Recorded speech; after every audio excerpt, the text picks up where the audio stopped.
The time is now 7 o'clock.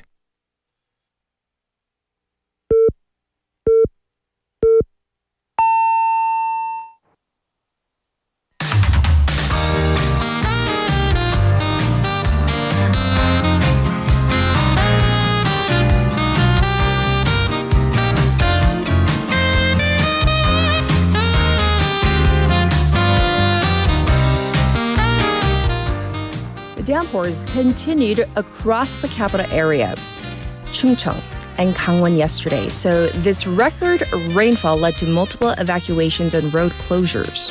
But for some, it was business as usual as they still had to go to work and get the job done. This is despite major roads being shut off and subways being suspended. We, of course, praise the dedication and work ethic of those who made it to work. But let's face it, potentially putting yourself in harm's way just to make it to the office on time isn't something the workplace should force upon its workers, right? I'm Catherine. This is Morning Wave in Busan on Friday, the 19th of July on befm, 부산영어방송.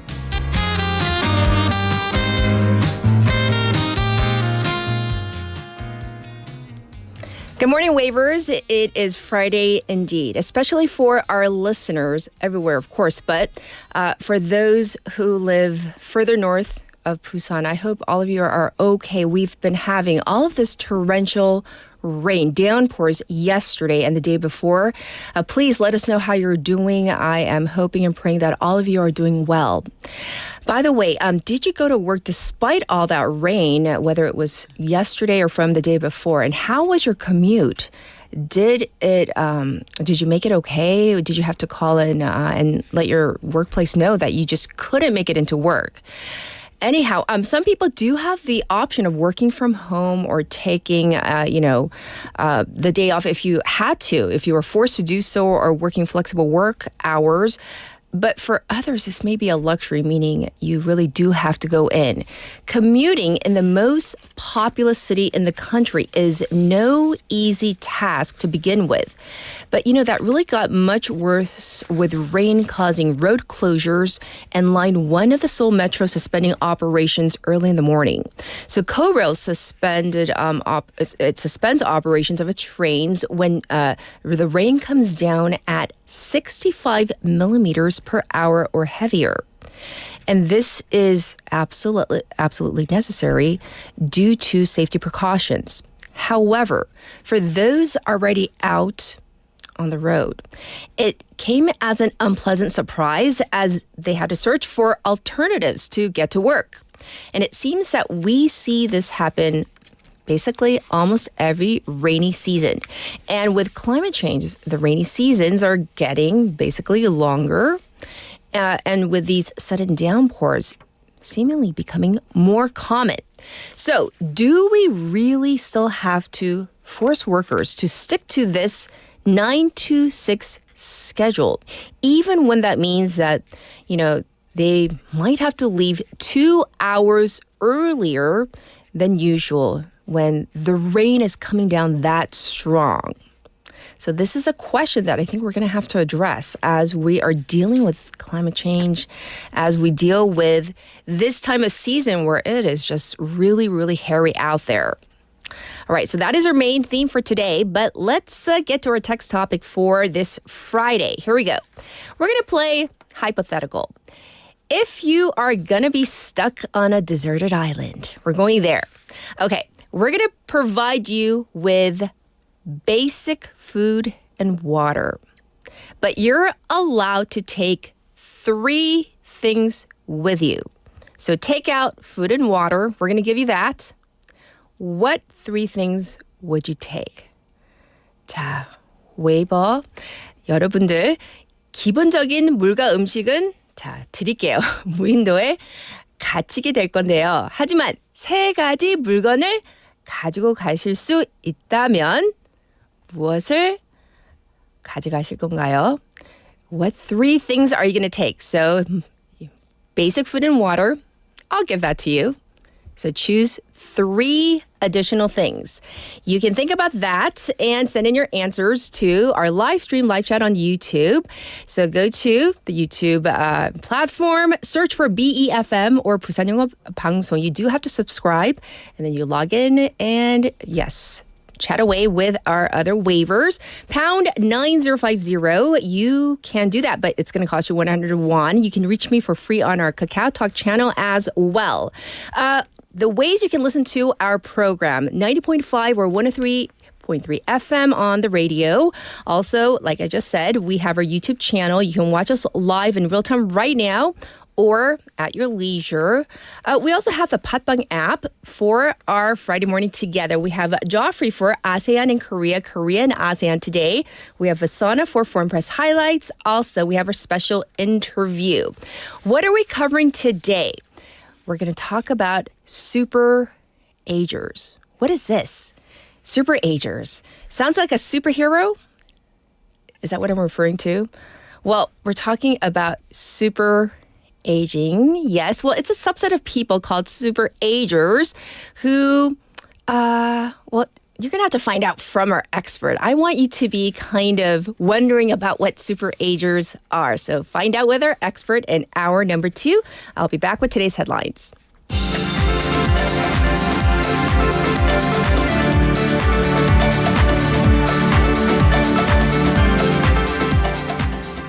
It is now 7:06. These are today's headlines. Torrential downpour batters capital area, over 1,000 evacuated. Rain has subsided over the capital area. Over heavy rain battered the area for 2 days. The rain front has moved southward with a heavy rain special alert issued over Gwangju and parts of Jeonnam. North Korea resumes trash balloon launch. North Korea has launched balloons presumed to be carrying trash towards South Korea again, said the Joint Chiefs of Staff yesterday.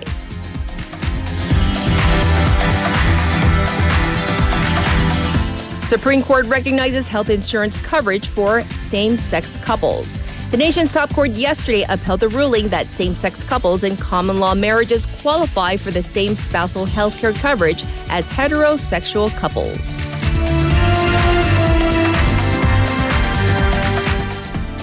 Mandatory birth notification system goes into effect today. A system that automatically registers the birth of all newborns at medical institutions will go into effect starting today to prevent crimes against unregistered babies.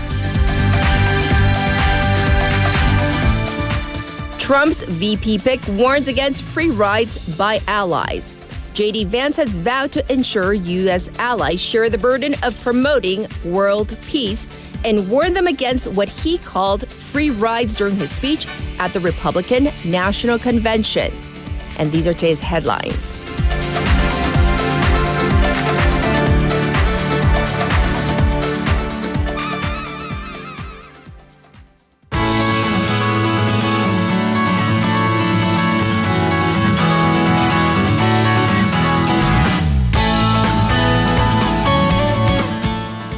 It's time for Busan Updates. We have Haley in the studio. Happy Friday. Good morning. Happy Friday. Yay. So I love these hypotheticals because we get to get inventive. So let's hear about your 3 things. Okay. What would you take? Really big, important question before I answer Yes. that. If I'm stuck on a deserted island, 피디님, are you going to find someone to fill in for me, or do I still have to send you the script? Because that depends. That's an important question. Because am I going to take your my laptop? Yeah. Do we have Wi-Fi? I don't know. I'm going to figure it out. No Wi-Fi? I'm going to Morse code it too. No. She's writing things. She's writing terrible. No comments. No comment. Okay, fine. Then I'm taking my laptop because Okay. at this point it's an attachment issue. It's a part of me. It is. It's a part attached of, It's to you. attached to me. It is like my third arm. So I'm taking my laptop. We're going to assume that there's some form of Wi-Fi. I think Drift Monkey's bringing the star thing. So I'm going to mooch off of his satellite. Okay. He's going to give me his Wi-Fi passcode. We're just going to say that. You're going to force him to. My laptop because, hey, Your the laptop? show needs to get made. Okay. And then maybe I'll finally read Toji, the entire, the mega series, which I'll probably wind up using as a pillow. But no, I'm going to finally read that and a Yes. record player. A record player. Yeah, I'm a record player. I'm going to treat it like a vacation. Does the record player include... Well, it's going to include records. I'm going to cheat because it's like a set. That's the point of me creating the questions. I'm just going to cheat a record player with built-in, with music. Yes. LPs. Got it. With LPs. I see. Interesting. Thought I was going to get a hypothetical vacation, but I guess I'm not. A workcation it is. Oh, Kusu. I got to read this before we get... Oh... Do we really want to read this? 좀 오글거린데요. 구수 Waver says, number one, wife. I think maybe his wife is listening. She's choking up already. I'm choking up already. Yeah. I'm verklempt. Okay, so number one, wife. Number two, 아내. Number three, 집사람. 집사람, boo. Don't you have a child? What about your daughter? Your cute little daughter. Yeah, maybe that's the point. Oh, maybe no. it's a vacation for them. Maybe it's a childcation. Child-free-cation. Yeah, child-free vacation. Yeah.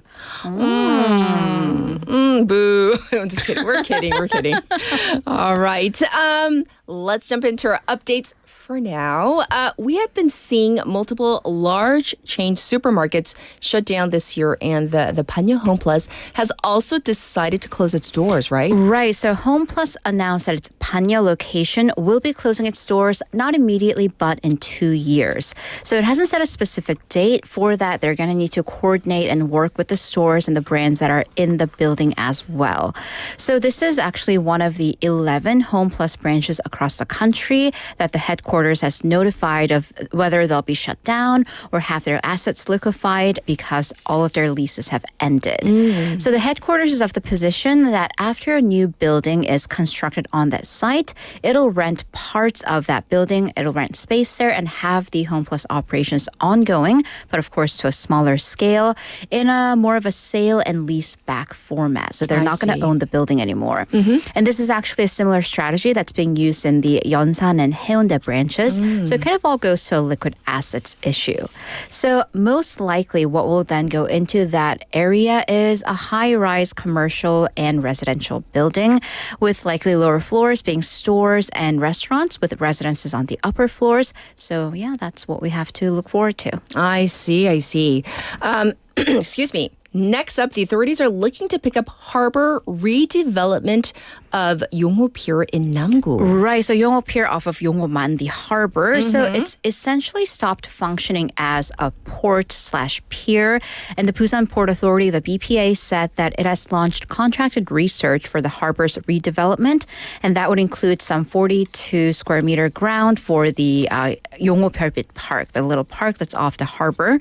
So there have been complaints about when it was functioning as a pier with all the noise and possibly pollution from the ships, but it stopped fully working as a harbor after, if you remember that accident where a ship collided into parts of Gwangan Bridge that had passed through the pier. Sure. So the results of this research will be reflected onto the government's plans at the end of next year. And there are different opinions between the city, amongst the city, the district office, and the residents on how to use that property. For instance, Namgu has proposed a tourism hotel, a marina, floating cafes, and restaurants to really make that into a tourist district. Yes. Well, there is a bit of controversy over this as it is next to the site where a high-rise apartment, it's underway. Right. So if you were on our YouTube streaming, you just saw that picture, kind of a map of where things are located next to each other. So the red bordered area is the one that we're just talking about, where the pier is going to turn into something. But right next to that, literally right next to that, is that blue area. It's there's an apartment going up. Yes. Basically. So IS Dongsa is planning on building a high-rise apartment there. That's already raised an issue of privatization of private property because that is also, if you see the picture to the right, is Igide Park, a famous geopark. Then kind of that apartment would have a great view of the park, but then what about the rest of the people was the question. Yes. So, and then on top of that, now they're going to have that nice redeveloped harbor area to go along right-side it. So some have raised issues of, well, isn't that just boosting profit for the construction company and people who are going to buy property there? I see. So it is a coincidence, but that has led to criticism. So the BPA has said that the project has nothing to do with the apartment project, but it will fully take into consideration the public nature of what this is supposed to be. Well, this is this issue. Another issue that's been under public scrutiny, and we're talking about the redevelopment of Gudeok Stadium. Right. So the initial plans that were submitted by the city of Busan was to turn the current site of Gudeok Stadium into an urban renewal site. So it's going to include a soccer stadium, culture and sports facilities, commercial buildings, and this is the problematic area, an apartment complex with 800 households. So that, once again, this is a theme, building private property, private apartments on what used to be public land. So the city council also gave the opinion, echoing people's frustrations, that Busan City should go back, gather plenty of public input, and reflect that onto its plans. So basically, we're not going back to square one. They're not going to scrap the plan, but they do have to go back a little bit and gather public opinion. So Busan City will take measures to set up various forums and discussions to get said input and pledge that it'll make sure that the residents can all benefit from the redevelopment project. Yes, and I think that's so important, though. Anytime we have like redevelopment, it's not, just for the benefit of a certain group. Also, I mean, and it's always addressed in the comments in these articles of, well, the city, along with the rest of the country, is seeing a huge population decline. Why do we need to keep building apartments? Right. Good question. Yeah, it's not definitely some to live, but others for money. Yes, yes. All right, for our final story, KORAIL has come up with a package connecting Busan and Gwangju for their major art festival. Right, so the Busan and Gwangju, their respective biennales are taking place this summer, into fall, into early winter. So Busan's festival starts in August through October, and Gwangju's biennale is from September through December. So there's actually no direct railway connecting Busan and Gwangju, actually, just across Yeongnam to Honam region, so nothing really going east to west in the southern areas. So KORAIL is offering a package of train tickets between the two cities, so it'll have to reroute through a northern city, but still, and plus admissions to the biennales. So the tickets open a month before the biennale set date, so you can choose between different options, like whether you want to take a day trip or make it an overnight trip. So the Busan Biennale begins next month, once again, under the theme of Seeing in the Dark. And that's across the city, but mostly at the Modern and Contemporary Art Museum. For the Gwangju Biennale, that has a theme of pansori. So it's going to have not only a visual, but auditory aspects as well. Yes. That'll take place across 10 different spots in the city, featuring 72 artists from 32 countries. Sounds good. So thank you for the updates. Thank you. We're going to check in with Haley in just a little bit. Back to you, the waivers out there. It's a hypothetical today. All right, so I'm going to give you the basics. Food and water, done. So what 3 things would you take to a deserted island? That is a question posed to you on this gloomy, wet Friday. Here's your traffic and weather.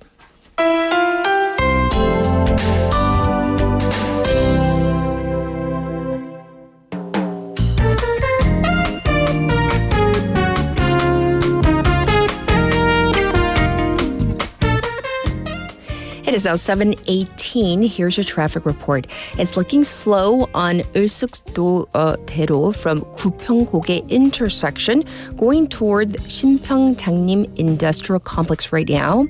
It's also backed up on 낙동담로 from Gangso Police Station to Seongsan Three-Way intersection.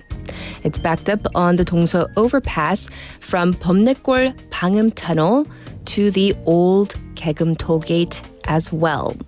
Let's take a look at the weather. It's currently 25 degrees Celsius and raining right now here in Busan. The daytime high will go up to 29 degrees Celsius. There's heavy rain forecast for the southern regions of the country of up to 30 millimeters per hour. Looking ahead to the weekend, rain is forecast for tomorrow morning with the sun peeking out in the afternoon. You can expect a low of 25 and a high of 31. And for Sunday, it's going to be a hot one with an expected high of 32, but maybe a little rain in the morning Sunday. So that's what you can expect. This was your traffic and weather for now.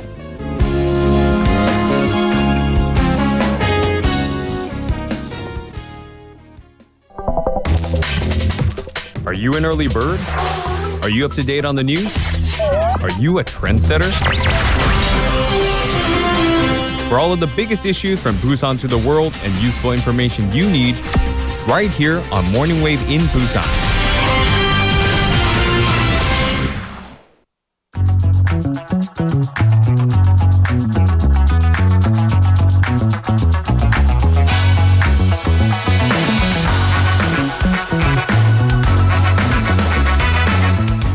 It is now time for News Digest. We still have Haley here. Hello, loving your comments, I by know. the way. Oh my gosh, let's read this one from Junwon Park. The hero for today, I'll take all the hate, wars, and discrimination away so you guys can live in peace and happiness. Aww. Our hero. And as Taejin Club님 said, Chunwon, you are the Jesus of our times. So, Junwon, what color is your cape today? Seriously. Aw. Man, where's National Chunwon Day? If I had some sort of gift, I would give it to you. Sending you whatever. That's so sweet. Whatever we can send you through the radio waves. Yeah. We're sending it to you. Our love. I don't know. That's so sweet. Yeah, he's like Atlas, Sisyphus, all wrapped into one. Yeah. Yes, you are definitely the one today. All right, we're going to dive into our first news item as we've been talking about. The rain has been coming down really hard over the central parts of the country, and we knew it was going to be a downpour, but not to this extent, right? Right. So usually in Korean, when we say 집중호우, concentrated heavy rain, right, we're talking about 30 millimeters per hour. But this year, that's so far behind us. Right. We're seeing 50 millimeters to sometimes up to 100 millimeters per hour. And that, by the way, you can't see anything. This is well past the concentrated part. So some are calling it extreme heavy rain. And there were just yesterday, one day alone, 20 spots across the country where they recorded over 50 millimeters per hour. And by the way, at this point, you do start to see flooding on the streets with water filling up, and it's hard to walk/drive. So the reason for this extreme weather is what's called a mid-scale low-pressure front. So what that means is low-pressure fronts on stagnant, so unmoving atmospheres, they create jet streams. And we've talked about that as how kind of they're the reason causing all the turbulence in the airplanes and whatnot. Right. Well, jet streams in the lower atmosphere, it basically moves warm, moist air horizontally, so back and forth. So that's why we're getting, the rain front moving from here to the capital area and then now back down to the middle to southern area. So it's just being tossed around. So that's why we're getting that rain. So some studies say that these low atmospheric jet streams, they account for 90% of concentrated rain in East Asia. So question, why can't this be predicted? Right. So we live in the age of supercomputers and science. Right. So the thing is, there are so many mechanisms that can create low pressure fronts. So there are too many variables for us to pinpoint to one. So right now, how weather forecasts are made, they're based on a form of a weather simulation software that's run through supercomputers. Right. And the computer divides the Earth into 10 kilometer by 10 kilometer grids. And they run numbers per each grid. But then 10 by 10 kilometers, it's too big and the low pressure fronts are too small to be located and pinpointed. So by the way, the low pressure front that caused the downpour over Chungnam on the 16th of this month was also not predicted by supercomputers. I see. Well, thanks for explaining because like you said, I mean, we knew it was going to be bad, but not this bad, right? Yes. And by the way, once again, I hope everybody's safe out there. As a country is dealing with this heavy downpour, North Korea seems to be discharging more water from this inter-Korean border dam. Right, so another kind of water-related flood issue. So according to the South Korean Environment Ministry, North Korea has significantly increased the amount of water they're releasing from the upstream of Hwanggang Dam on Imjin River. And that's based on updated satellite images. So the water levels on the dam rose both due to the increase of the discharge and also, of course, the heavy rain. By the way, what this means, if the north discharges 500 tons of water per second from the dam, it usually takes about 9 hours to reach bridges on the southern border of the border area. Okay. So the ministry said that it has updated the military and local governments on the latest situation to activate the emergency response system because, of course, that could lead to flooding in the nearby villages. By the way, back in 2009, the North did agree to notify South Korea in advance if it plans to release the water because back then an accident killed 6 people. However, no such notice came this time. I see. Well, that's what's going on the peninsula, rain-wise. Let's move on.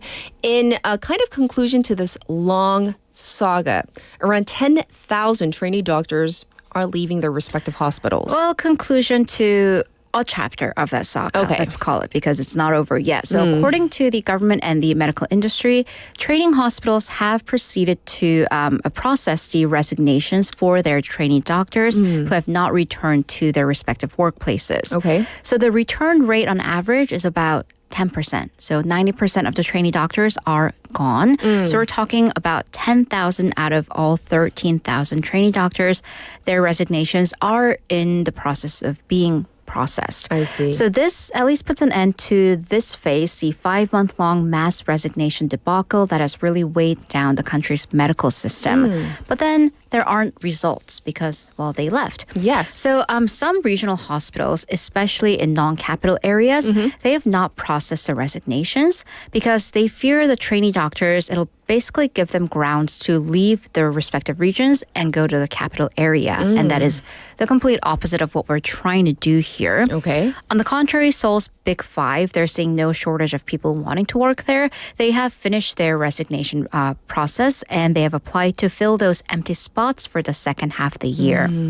So the government's position is that they will start taking applicants to fill these empty spots from July 22nd, so next week, with training to begin anew in September.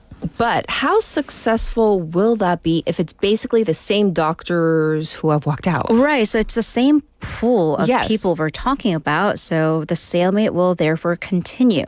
So trainee doctors are actually preparing for a lawsuit. So that's because the government said that the legal effect of the resignations will begin on and / after June 4th, after the resignations were accepted on June 4th, which is when they withdrew the ban on hospitals accepting these resignations. However, basically trainee doctors are saying that the health minister abused his authority allegedly, and the heads of their respective hospitals following this order is also a form of abuse of authority. So they have filed for lawsuits there. Okay. But then the government is also not backing down. The government has requested an investigation into a case where some trainee doctors have begun leaking and circulating the list of their peers who have returned to the hospitals. So they're seeing it as kind of a bullying of an individual by the whole group. So the authorities have identified at least 18 medical students and doctors who have done this. So things, at least on the legal front, they're going to keep getting ugly. Never-ending story. No. All right. What about the patients is always the conclusion we need to go back to. I've heard, from people all around me, Right. they can't, schedule surgeries at this point. All right.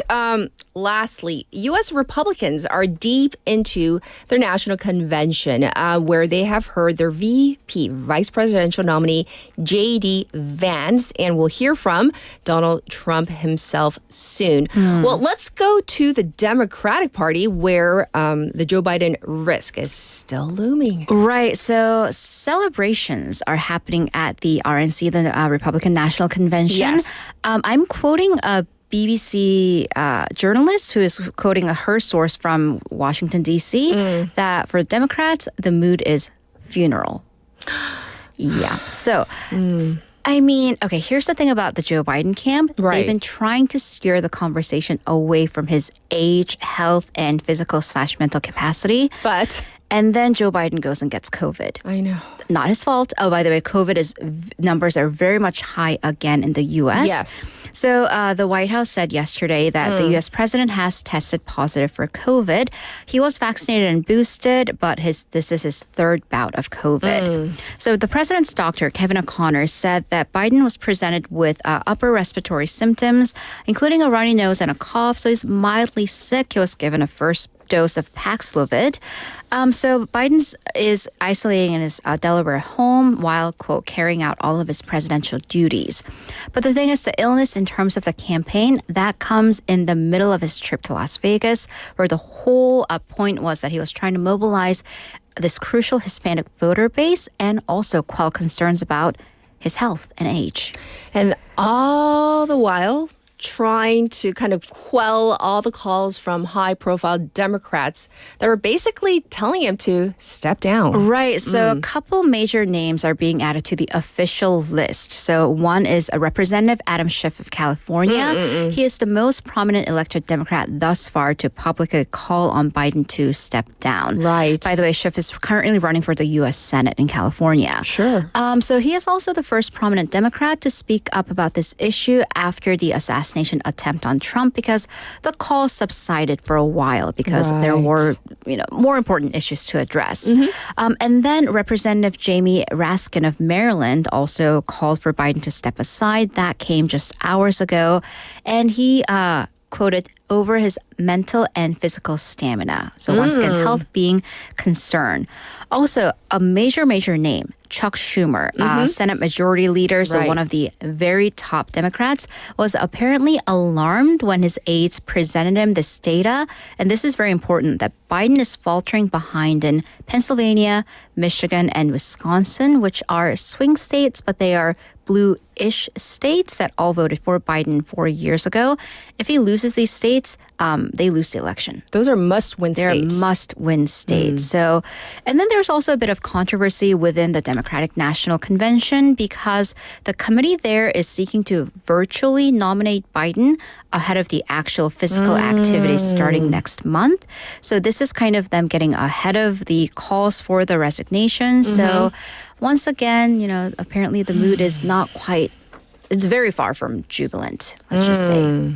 That's So, right. yeah. And then, we'll get to the hot clip, and that's covering JD Vance. And the mood is very different there. So, well, thank you for going over all the news stories. So different. We'll check in with you in hour number 2. Thank you, Haley. See you in a bit. All right. Well, we're due for a song break. So this is a song request from Tejin Waver. So here is Take You There by Sean Kingston.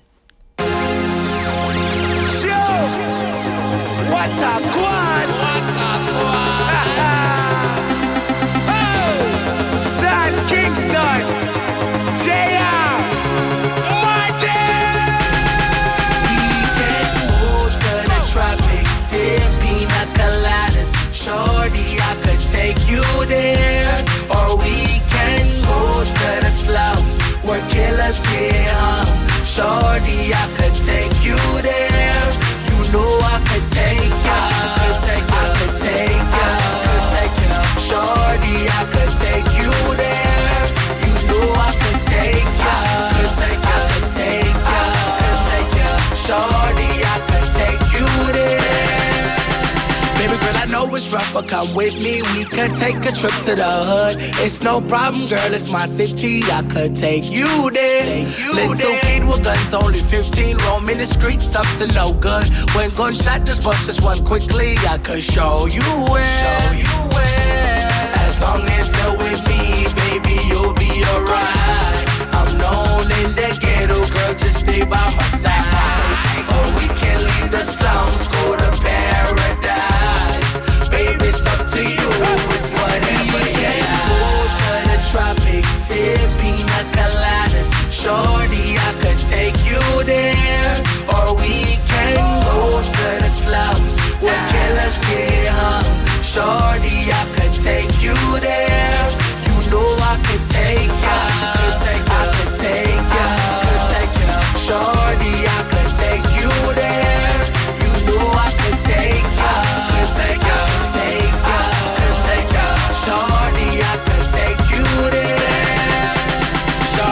come with me, it's no worries. I know the bottom of them where I stay. Bullets fly past you in a hurry. This is no gunplay. Don't be scared, I know the West Indies is Jamaica, that's where I'm from. Might see something that you're not used to. Welcome to the slums. As long as you're with me, baby, you'll be alright. I'm known in the ghetto, girl, just stay by my side. Or we can leave the slums, go to paradise. Baby, it's up to you, it's whatever you like. Go to the tropics, sip pina coladas. Shorty, I could take you there. Or we can go to the slums, where killers get hung. Shorty, I could take you there. You know I could take ya. I could take ya. Shorty, I could take you there. You know I could take ya. I could take ya. Shorty, I could take you there.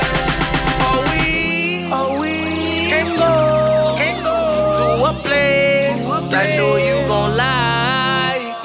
The beach,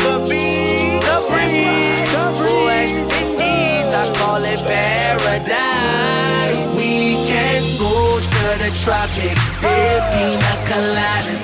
Shorty, I could take you there. Or we can go to the slums, where killers get hung. Shorty, I could take you there. You know I could take ya. I could take ya. Shorty, I could take you there. You know I could take ya. I could take ya. Shorty, I could take you there. Welcome back, everybody. We are talking about getting to work when there is record-breaking levels of rain coming down and the roads and subways are closed. Sounds like a situation where it would be reasonable for workplaces to give people a day off or, at least allow remote work, you would think. But for some, this is not an option, including parcel delivery workers, even with this rain coming down, pummeling down early morning deliveries. Well, they continued. KBS reported yesterday that Coupang Distribution Center in Ujeongbu, Gyeonggi, had the drivers make early morning drops. The report shows about 50 workers loading their trucks in the downpour, and you can hear one driver mutter, "They're telling us to die." The drivers apparently raised issues with safety, but the deliveries continued once the rain eased up a little bit.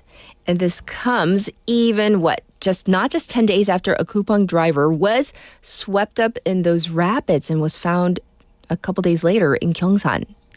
And we have to wonder, what could be so urgent that we are putting safety and even human lives at risk? I mean, is it worth it? Just getting that delivery. Yes, it's convenient, but I think we can all wait an extra day. It's not going to literally kill us, but it could kill one of the delivery workers, the parcel delivery workers.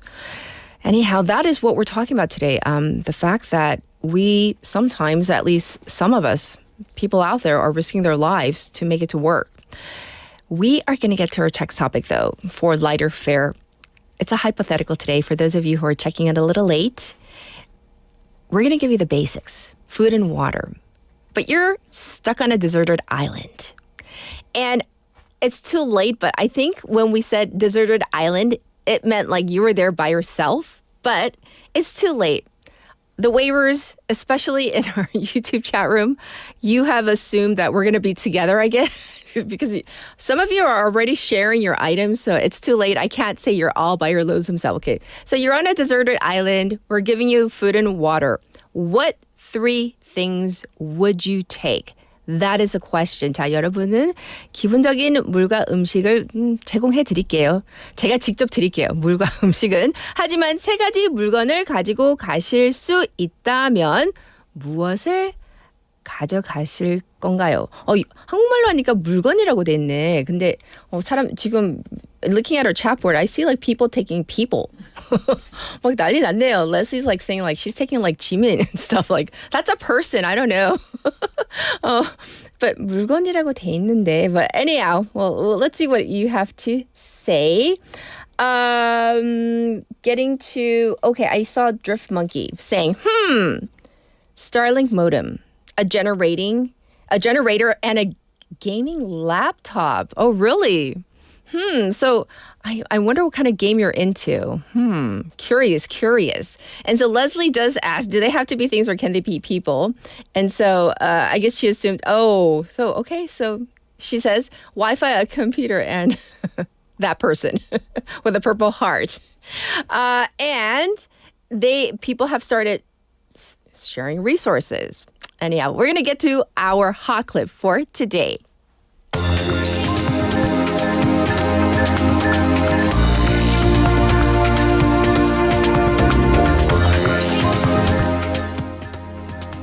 Today's hot clip is all about J.D. Vance when he accepted officially the Republican vice presidential nomination. Here's a clip from Good Morning America.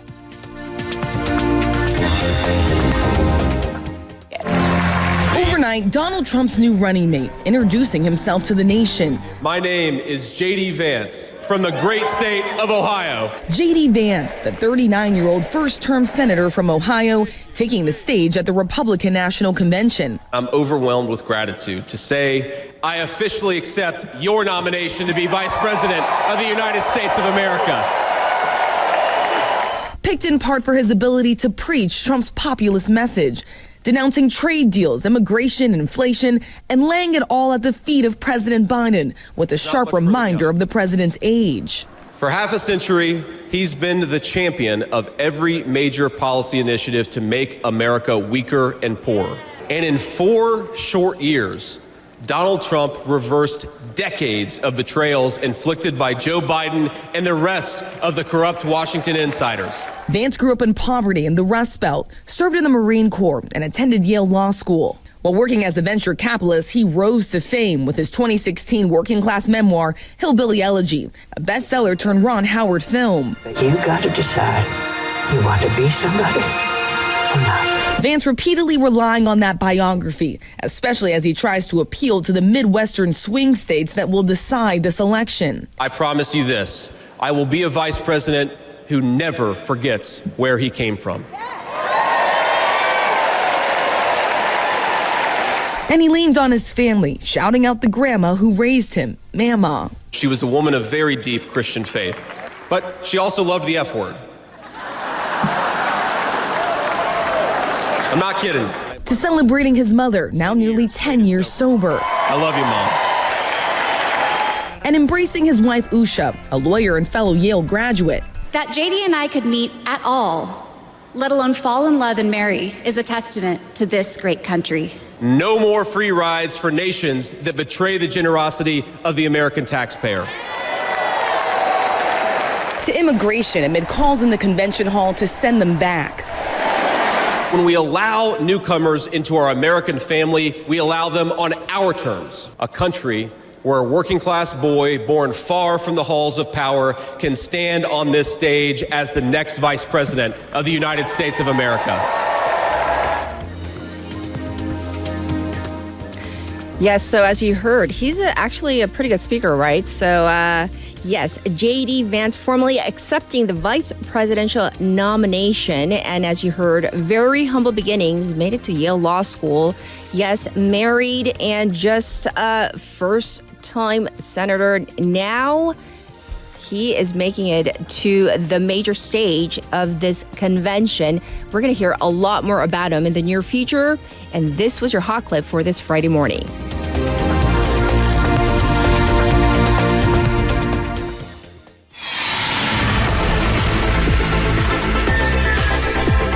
Stay tuned.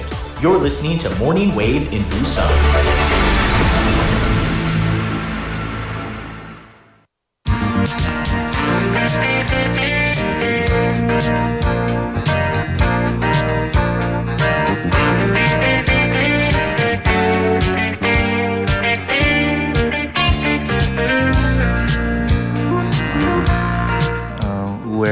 what should I say? Or We're on air right now with Joffrey. So for this segment called ASEAN in Korea, Korea in ASEAN. So how are you? How have you been? Good morning. I'm good. It's raining hard outside. Oh, it is. Thanks It is. for giving us an update. Yeah, 'cause- I just came from Daegu. Oh, from Daegu. Yeah. How was it in Daegu, weather-wise? Cloudy. Similar? Cloudy? Yeah, but this morning it was really hard to drive. Oh, I'm sure. Yeah, I'm sure. Especially the expressway. Well, thanks for giving us a weather update, and I'm glad that you made it here safe. Of course. Yes. So let's dive into our final segment with you. Oh, at least for now, Yes. temporarily. Yes. So what are we covering today? We talked about food, people, Yes. and also travel and political economy, That's which is right. the first topic. And today, maybe we can look more into some details about their customs, traditions, and Ooh, culture. nice. Yeah, so that's what we're going to be talking about today. All right. So I am very curious about some of the common views that South Koreans may have about Southeast Asians. Can we begin with that? Is that okay? Yeah, sure. Actually, thanks for having me. Yes. South Koreans might have a range of perceptions about Southeast Asians. And one major misconception is that South Koreans often see Southeast Asians in a very narrow lens. Like they sometimes see Southeast Asia as one group, very monolithic perspective. And also, there are generalizations that can lead to misunderstandings. And as I have said, when we talk about Dongnama or Southeast Asia, it's just like one group that, without recognizing the differences of the rich diversity among the countries and cultures of Southeast Asia. And also, one misconception or perception is that they view Southeast Asians as merely migrant workers in South Korea, which oversimplifies their diverse roles and contributions to the Korean society and economy. And lastly, there are many I can mention, but lastly is that another misconception is that Southeast Asians are primarily defined by poverty and low-skilled labor, which ignores the significant economic growth and cultural richness present in many Southeast Asian nations. I see. Well, thanks for pointing out some of the perceptions or even misperceptions, because I think that oftentimes that these perceptions, and I say misperceptions because they're not true, and I don't want it. They are not true. They're not true, and I want that to. I want people to be kind of educated. So yes. What's the reality behind these perceptions, though? Well, the reality is quite different. Yes. And Southeast Asia is a region with a rich cultural heritage and varied socio-economic backgrounds. As I've said, we are only viewed as migrant workers in South Korea, but in fact, there are thousands and hundreds of thousands of Southeast Asian students and also professionals and entrepreneurs in South Korea. Southeast Asia is incredibly diverse, with each country having its own unique culture, language, history, and economic development. For example, Vietnam has a thriving sector, technology sector. Sure. Thailand is a major tourist destination and it has a strong economy. Indonesia also has a lot of ethnic groups and cultures. The region has seen rapid development and innovation, such as Singapore, which is one of the biggest economies in Asia and number 34 in major economies in the world. Yes. So it's important to view Southeast Asians as individuals with their own merits, with their own stories and achievements, rather than relying on generalized stereotypes. I agree. And that's a very important distinction. Let's also talk about some traditions and customs, though, because there are very distinct customs and traditions in Southeast Asia. And I don't want to just like clump them into one. Yes. Because it's not, I know we do talk about ASEAN Yes. as a block, but there are still, very clear diverse distinctions, right? Yeah. Just the major ones, the most popular.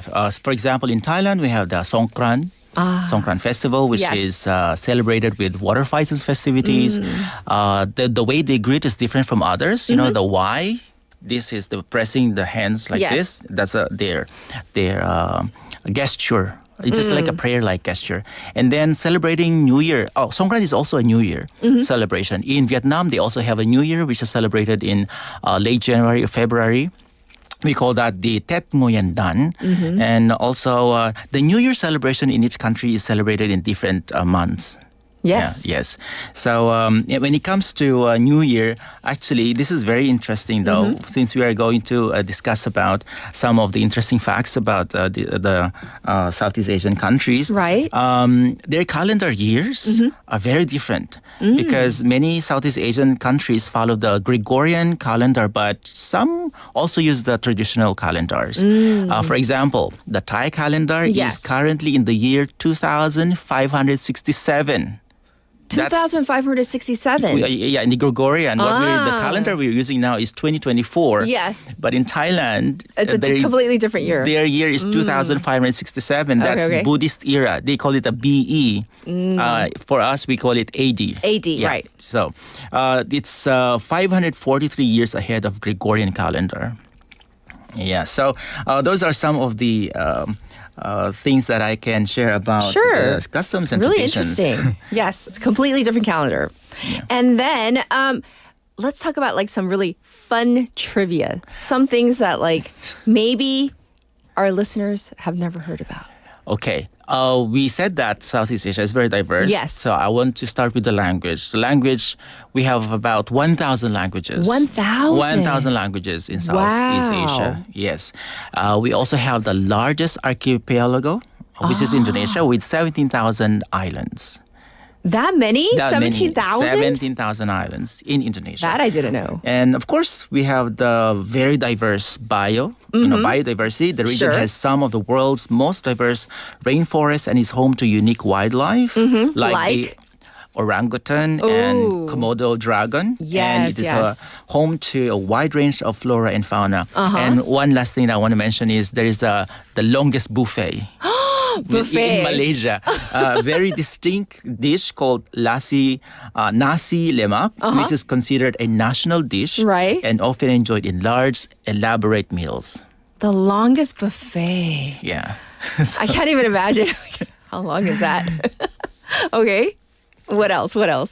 Well, we already know about Cambodia, the Angkor Wat, and the floating markets in Thailand, and also the Bayanihan spirit in our country, in the Philippines. We have that. It's about supporting each other. Like we have to mind each other to help each other. Oh. Yeah. Like community? Communal? It's like community kind of supporting each other. Interesting. Yes. So that's what we are known for as Filipinos. I see.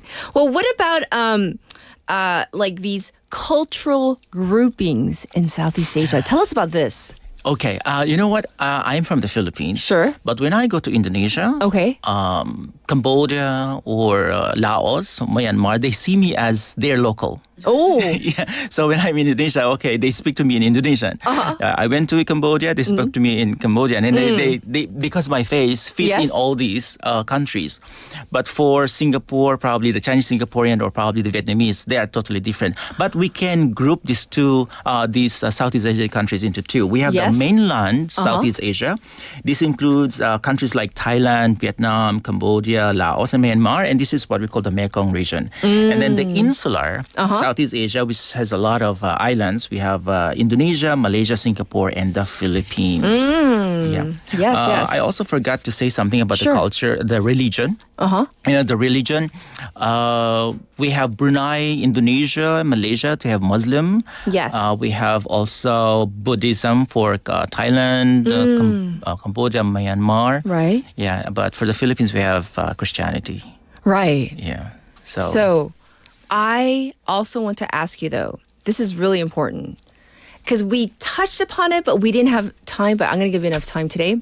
Let's talk about some key tips because we touched upon, I remember you saying, when you go to a respective country, be respectful of their culture because it's really important, especially, I remember you saying, cover up in certain countries, be respectful. Can we get more into that? Because I think that's really important when you go to someone else's country. I'm going to start with the do's. Yeah, the do's. Right, but we got to get into the don'ts. And then we're going to go to the don'ts. The do's. The do's. Of course, I think it's common sense. We have to respect local customs. Okay. Always be mindful of local customs and traditions. For example, in Thailand, you should be dressed in modest way. When visiting temples, don't show a lot of skin, maybe. Etiquette, of course. Remove your shoes before entering someone's home or a temple. Yes. And, learning language, for example, hello, hi, how are you, thank you. It can go a long way. Oh, sure. Simple do's. Yes. And of course, don't miss out trying local foods. It's an integral part of the cultural experience. I agree. Okay, but So more important. importantly, Yes. are the don'ts. Okay. Number one is, of course, we have different religions and we have to respect the religion. Avoid touching or handling religious artifacts and be cautious about how you behave in sacred places. So important. Very important. Don't Right. engage in negative behavior. Public displays of anger or frustration can be considered disrespectful, and always remain polite and composed. Of course, as we have mentioned earlier, we should not generalize Southeast Asia. Okay. Don't assume uniformity. Remember that Southeast Asia is diverse, so avoid making generalizations about the region based on limited experiences. Okay. Yeah. And also the head, touching of head. It's very important. Don't. Okay. In places like Thailand and Myanmar, the head is considered sacred. So avoid touching anyone's head, including children. So ask Including someone. children. Yes. Important. This one is a no-no. No, it's not. Okay. And of course, be cautious about criticizing. Avoid speaking negatively about local leaders or traditions, especially don't say anything bad to the king of Thailand. Oh, yeah, that we know. I remember the tour guide was like, no. As soon as we got off the plane, they were like, don't criticize the monarchy. Yes, so. Well, I have to say, these weeks have been so pleasant. Thank you so much for Me coming too, on my here with pleasure. us. And we wish you the best. Thank you so much, Joffrey. Thank you too. All right. Well, this was a pleasure having Joffrey on for these past several weeks. And I'll be back in hour number 2.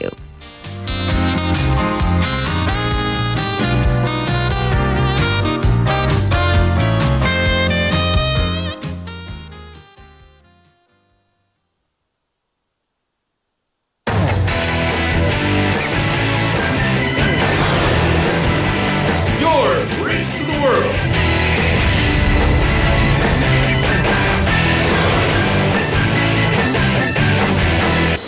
befm 부산영어방송. 다운이 실내 건조 세탁 세제. 습한 실내 건조 시 빽빽히 널린 빨래는 냄새를 만들죠. 다운이 실내 건조 세탁 세제. 보이지 않는 얼룩과 냄새를 싹. 세탁 세제도 역시 다운이.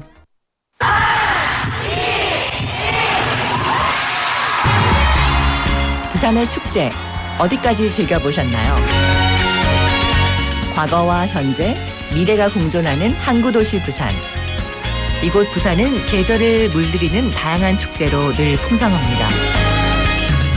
봄의 시작을 알리는 봄꽃 축제부터 부산의 여름을 만끽하는 바다축제, 전 세계 영화인들이 모이는 부산국제영화제와 새로운 시작의 해맞이 축제까지. 부산의 축제는 우리의 열정을 가득 담고 있습니다. 바쁜 일상은 잠시 뒤로하고 특별한 시간을 선물 받는 바로 이곳 부산에서 우리의 삶은 축제가 됩니다. 축제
I have been surrounded by different Korean products, and this instilled a dream in me to explore Korea one day.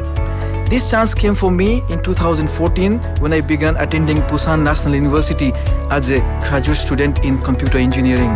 I have lived in Korea for over 7 years, and I even run my own business now, a company that is developing a platform based on artificial intelligence and blockchain technology. From my experience, I can say with an absolutely certainty that Busan was the best place for me to start my business, thanks to the specialized blockchain zone. In the past 7 years, Busan has become my second home, and I obviously love it here. Global City Busan, we are in it together. This campaign was brought to you by BFM, 부산영어방송.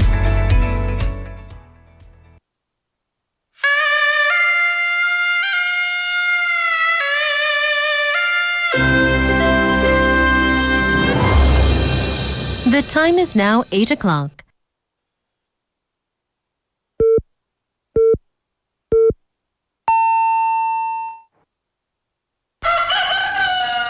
Good morning, Dynamic Busan.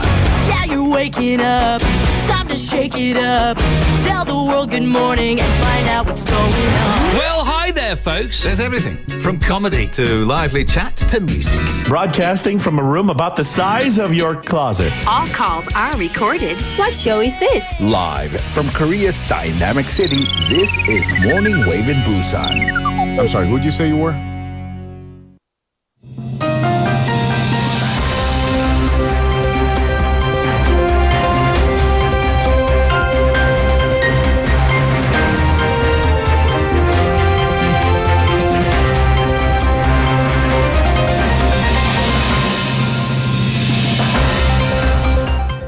It is now 8 o'clock and this is news highlights. Torrential downpour batters capital area, over 1,000 evacuated. Rain has subsided over the capital area after heavy rain battered the area for 2 days. The rain front has moved to the Chungcheong and southern regions. Paju in Gyeonggi province saw over 640 millimeters of rain over 2 days and 510 millimeters over Yeoncheon. Overall, 1,157 people have evacuated over 11 metropolitan cities and provinces due to flood and landslide warnings. The rain front has moved over to Chungcheong, Jeolla, and Gyeongsang. A heavy rain special alert has been issued over Gwangju and parts of Jeonnam.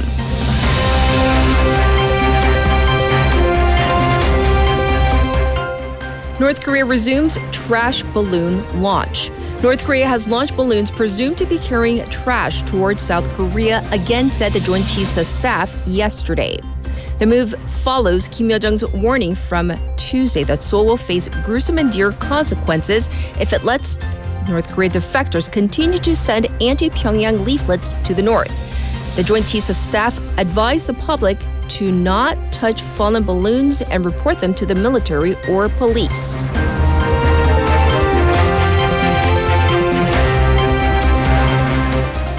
Supreme Court recognizes health insurance coverage for same-sex couples. The nation's top court yesterday upheld the ruling that same-sex couples in common law marriages qualify for the same spousal health care coverage as heterosexual couples.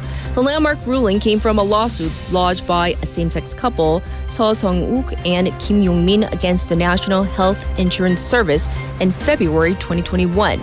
The Supreme Court ruled that this exclusion, without explicit regulations, is discrimination based on sexual orientation, adding that the act violates the dignity and values of a human being, the right to pursue happiness, and the right to be treated equally before the law. The court did not go as far as to recognize same-sex marriage.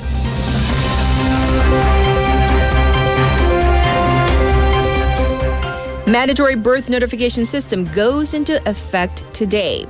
A system that automatically registers the birth of all newborns at medical institutions will go into effect starting today to prevent crimes against unregistered babies.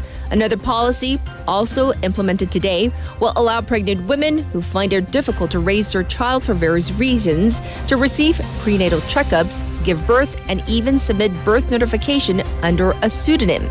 The government emphasized that this should be a last resort measure, and pregnant women will have to go through counseling before registering for this system.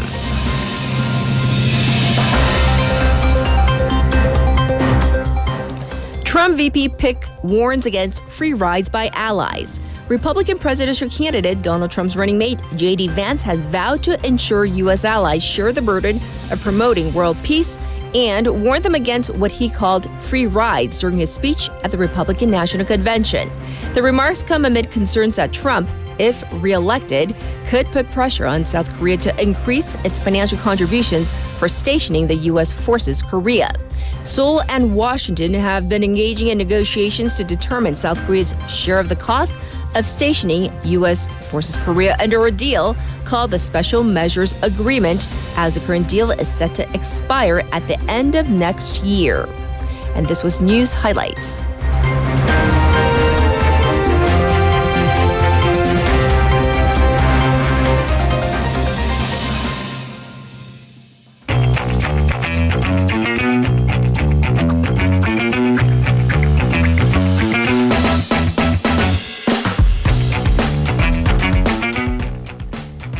It is now time for Issue Wagle. So Haley's back in the studio with us. Hello. All right, this first story. A man has admitted to drinking before taking the wheel. But, excuse me, you know how we all feel about that. But he will not be charged with drunk driving. You got to explain this one. This is Okay, so this is a pattern we've been seeing, I think, ever since the particular singer's case, where he's also not charged with drunk driving. So this is a man in his 40s who lives in Jeju. He drove, number one, without a license. Okay. Number two, on this mountainous road through Hallasan, through Mount Halla during evening rush hour, crashed into 4 cars and ran away twice. Oh. Yeah. Really? This is a true story? This is a true story. Okay. Specifically, he was driving on the road of 516 that cuts through Mount Halla. I've driven on that road. I never get car sick. I got car sick. So it is a windy, narrow road, meaning it's hard for experienced drivers, completely sober, in their right mind to drive, let alone drunk. So he drove over the yellow line, crashed into 3 cars. Okay. Ran away. Allegedly committed a hit and run, drove off again, crossed the yellow line again, and then crashed into a bus. Oh, goodness. So here comes that's the 4 cars ran away twice part. Okay. So 3 people are injured in the accident, and this caused, of course, a massive traffic jam in this major road. But after he caused that accident, he abandoned the car, ran into the bushes. And that was, in the whole, in the mess of things before the police and the fire department came. Sure. The police apprehended him almost 14 hours later because so much time had passed. When he blew into the breathalyzer, of course, 0. Because, the alcohol usually does clear out of your system after 14 hours. The police also sent it in his blood samples to the National Forensic Service, also tested negative. Well, here's the thing. He first told the police that he didn't drink, but later he admitted to drinking about 4 to 5 shots of soju during lunchtime, which was about 5 to 6 hours before the accident, but also claims that he didn't feel intoxicated at the time. Okay. By the way, how you feel just personally versus what your actual blood alcohol concentration is, completely different things. Right. And then he was also found about 13 kilometers away from the accident site. By the way, he didn't have his car. Said that he has no recollection of the accident, only that he woke up the following morning in the forest. Oh. So how do you do that on just 4 to 5 shots of soju that you had during lunchtime? And this happened in the evening. So, just common sense-wise, things don't make sense. But here's the legality of the thing. Of course, for there to be a driving under the influence or a DUI charge, you need to have a blood alcohol concentration level, a BAC. Sure. And there is a method that you can calculate, kind of reverse calculate the blood alcohol concentration based on what you have right now to how much you drank some hours before, but you still need a valid blood alcohol concentration. You need a number to go off of. He blew a 0. So didn't work. So this guy, at least for the drunk driving part, he didn't get charged. So he's going away free. There are still other charges of, a hit and run and all that. But yeah. Okay. I'm afraid this is becoming a pattern that, I mean, we do have to report on it, of course, but that it's raising some form of very, very distorted awareness that people can get away with it. You cannot. So bad don't precedent. even try. Right. Yes. All right, next up. I think a lot of our listeners might remember this story. The popular YouTube channel Pi식 was under fire for that kind of condescending, video they created of Yeongyang County. We talked about it. They have since, apologized and resumed posting videos after a brief break. But upon hearing that the county country was under heavy rain, apparently they made a large donation. They did. So it's a good story that came out of a kind of a bad thing. But Pi식 University, the YouTube channel, is run by comedians Jung Jae-hyung, Kim Min-soo, and Lee Yong-ju. And they announced that they donated about 50 million won worth of goods to the Yeongyang County office. So they contacted the county office after, upon hearing about, the extensive damages from the flooding and the heavy rain. Okay. The county office apparently wasn't currently in a position to receive cash donations. So they gave refrigerators, washing machines, rice cookers, TVs, and other appliances that are much needed by people whose homes have been flooded. So the channel said that they wanted to be of help to the residents who lost their homes or lost parts or their property in the sudden disaster. Yes. The county thanked the channel, and this, of course, comes after Pi식 posted a video of the members touring around Yeongyang County, and they made some problematic comments about how quote-unquote backwards country this area is and whatnot. The county responded in a very classy way, saying that they promote kind of a slow lifestyle or ask people to come and check it out for themselves. Right. So the channel, of course, apologized after that incident, took a 2-month-long break, and their number of subscribers did fall significantly. But I'm definitely glad that this kind of has created this relationship between the two entities, and a good thing can come out of it. Right, and they didn't have to. Right. Of course. But they did. They did. They were trying to turn things around. Right. On to some international issues. A rare uncontacted tribe has been spotted in the Peruvian Amazon. Right. So this is an indigenous tribe called Mashka Piro. They live in the remote Peruvian Amazon. They have been spotted. Ooh. Very, very rare moment. Yes. So in the photos or in the video, it shows dozens of people on the banks of the river close to where logging companies have concessions. And we have thrown up the visual on our YouTube page or YouTube channel. So this Mashka Piro tribe, they live in an area located between two natural reserves. As a rule, this is so rare. You normally never see them out and about. Right. And they don't communicate much with outsiders, really ever at all. So the Peruvian government only estimates that there are about 750 people in the tribe. Yes. But nothing really is known about their culture or traditions. That's likely because, according to local scholars, the tribe has had a bad experience with explorers in the 19th century and onward, so they are reluctant to have contact with outsiders. But the reason is because, once again, it's because of outsiders that they have been spotted out of their natural habitat. Yes. Because they're looking for food and also moving away from the growing presence of loggers, so the timber industry. Chopping down trees. So several logging companies, they do have legal concessions in the territory that's inhabited by the tribe. Right. But they do have permits. However, rights groups do express concerns that, number one, because they've been so quarantined on their own for such a long time, loggers might introduce outside diseases. I mean, this is basically what happened, back in the 17th century, 14th century onward. And there are also risks of violence, of breaking up between loggers and the tribe members. So it's a very new situation that's developing. Yes. And sometimes, human beings, we are our own worst enemy. We have been our own detriment in so many instances in history. All right, for our last story, this, when I saw this, I was like, very, very interesting, very public breakup. Right. So I think a while back we had a text topic question of what is the worst way to break up with someone? And a lot of our listeners said ghosting, like 잠수타기, was the worst. How about the complete opposite, where your grievances are aired out? Oh, actually, your divorce is announced on social media, and even accusations of cheating.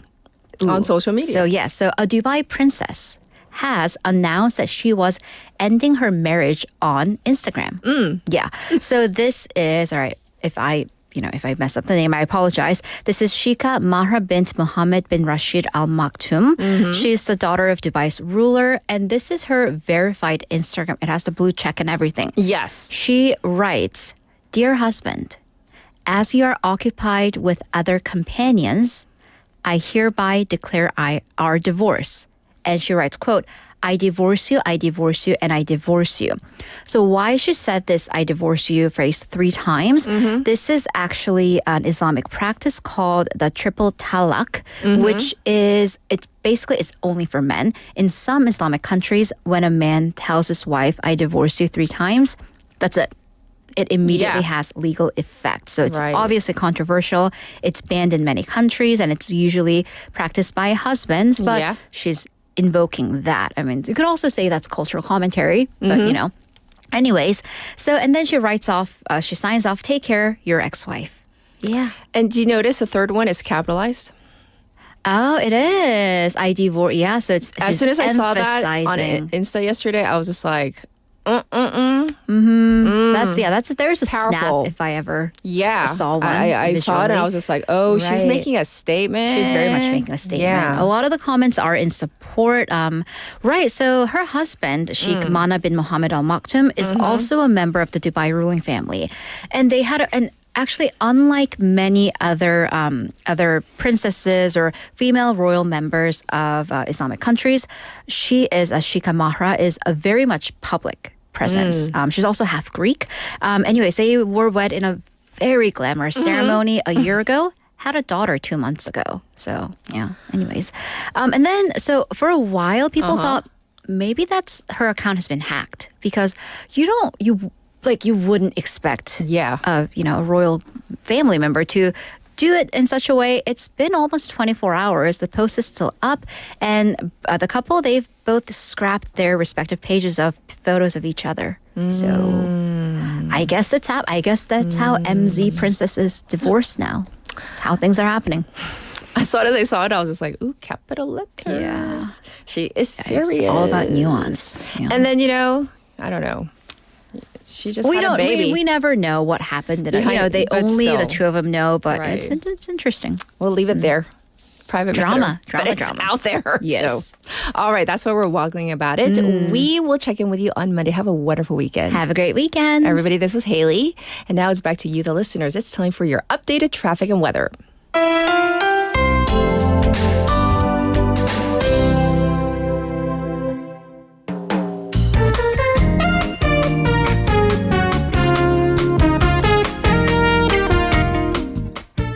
It is now 8:16. Here's your traffic report. There's an accident on Mandakdero going from Sukdeung to Deokcheon intersection. Right before Deokcheon intersection, there was a 2-car collision. It's being cleared up right now. There's also congestion on Chumyeoldero from Minam to Daeseong intersection. It's looking slow on the Dongso overpass in both directions around the old Kaegum toll gate. Also, it is backed up on Gwanmun-dero from Sujeong-Bangam Tunnel to Baegang Tunnel. So on a day like this where it is raining, that means you're going to have to be extra patient, and please be careful out there. Yes, it is currently 25 degrees. It's going to go up to 29. Heavy rain is forecast for the southern regions of the country, up to 30 millimeters per hour. Looking ahead to tomorrow, rain is forecast for tomorrow morning with sun expected maybe in the afternoon. You can expect a high of 31 tomorrow, a low of 25. For Sunday, it's going to be a hot one. It's going to go all the way up to 32. This was your traffic and weather.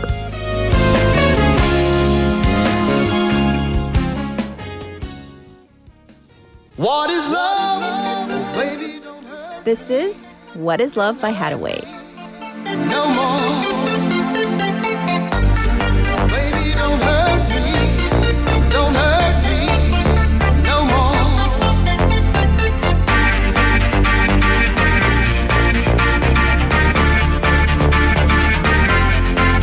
What is love?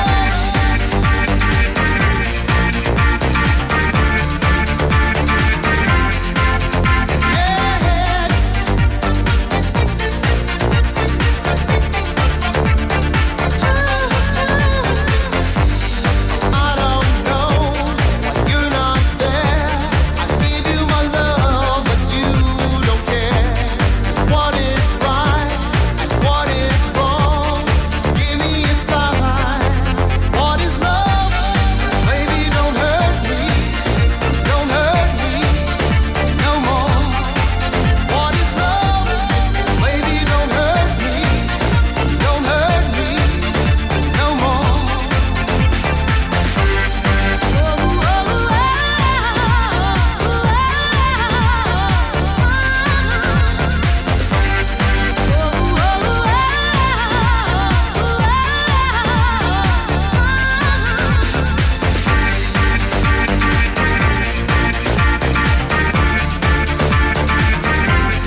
What is love? Baby, don't hurt me. Don't hurt me no more. What is love? Baby, don't hurt me. Don't hurt me no more.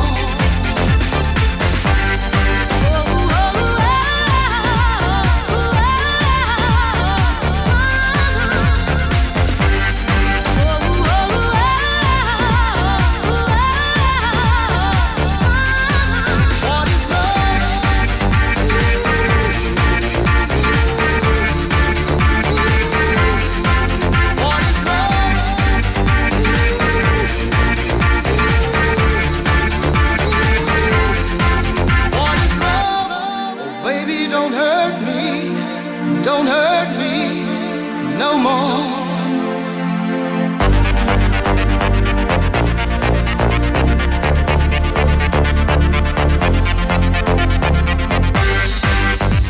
Don't hurt me. Don't hurt me. I want no other lover. This is our life, our time. We are together, need you forever. Is it love? What is love? Baby, don't hurt me. Don't hurt me no more. What is love? Baby, don't hurt me. Don't hurt me no more.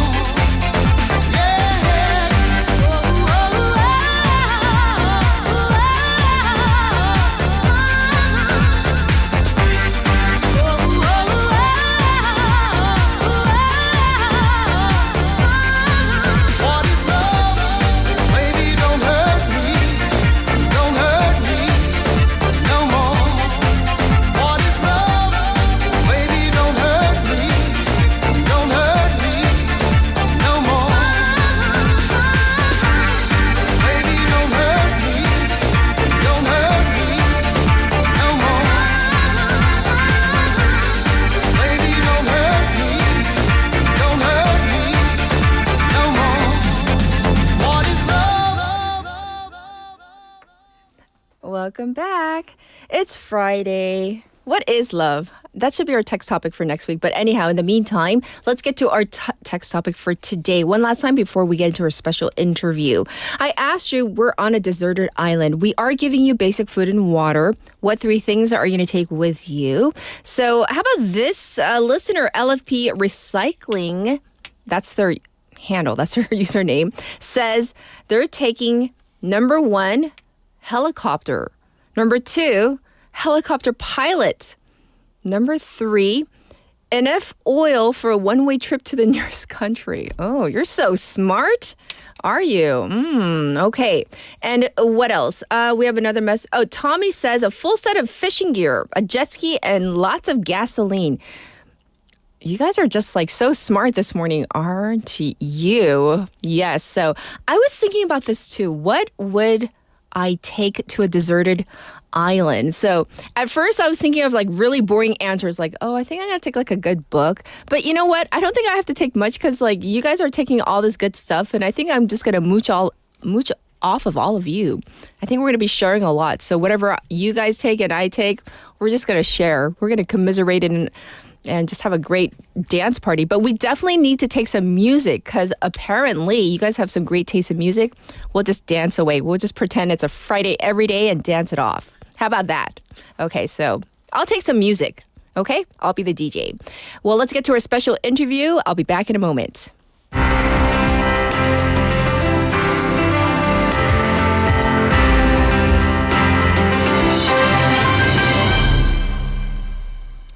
It's inevitable. We are all going to age. And the goal, I think, is to age well.